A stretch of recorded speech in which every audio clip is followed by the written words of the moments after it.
dos. Foi depois nos mamãe e também acompanhando sempre vai.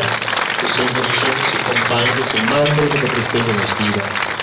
Para olvidar dos mais importantes, tudo é importante para o cor, nos cor chama com a carta mais bonita, mas de muito, não? É muito bonita.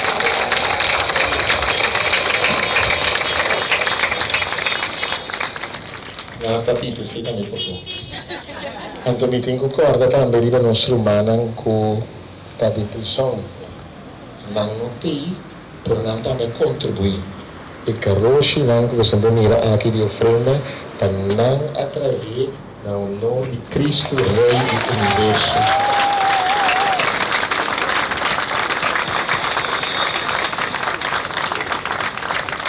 Lá ele diz aqui para mim com bendição.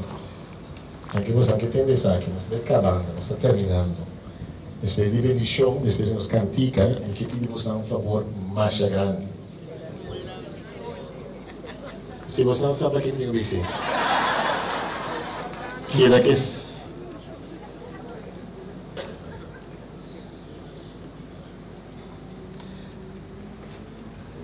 Agora põe dentro da secção.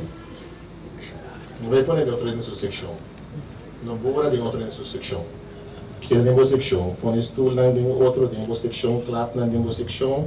Então, já nós trabalhamos com nós mais fácil. Se você não quer me lançar na minha mente, larga na maneta. Lança na minha mente. Mas olvidar também me quer para nos agradecer, também nos mídias, que acompanhamos televisão direta. Nota live, como tive no outro programa, para anunciar, para anunciar. Depois que dia é que passa, isso eu vou argumentar também depois. Ainda não saía. Outra semana que Deus que nós está passando. Nossa, nós televisão direta está passando. E também nós fez nos page também de paróquia de Suíça, mas também que se estava lá.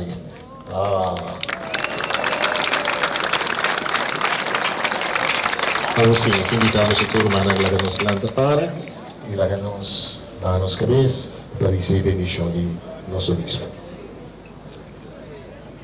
Senhor, seja convosco.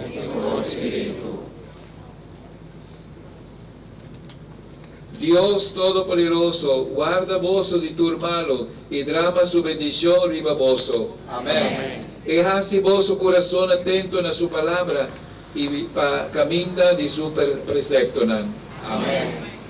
Y laga vosso comprender Kiko taboni justo, pa junto con tu santo, vosso por heredar en ciudad celestial. Amén. Invitamos los romanos sacerdotes y diáconos para dar a vos una gran bendición solemne. Y bendición de Dios Todopoderoso, de Tata, de Hijo y de Espíritu Santo, va arriba vos y queda siempre con vos. Amén. Com alegria de Senhor, vosso vai na paz. Graças a Deus. E tem uma boa notícia mais para você. Não é boa notícia, fresco. Breaking news. Já domingo, Tiesolmente, claro. Tiesolmente, a celebração aqui está passando na televisão direta. Tiesolmente, já domingo.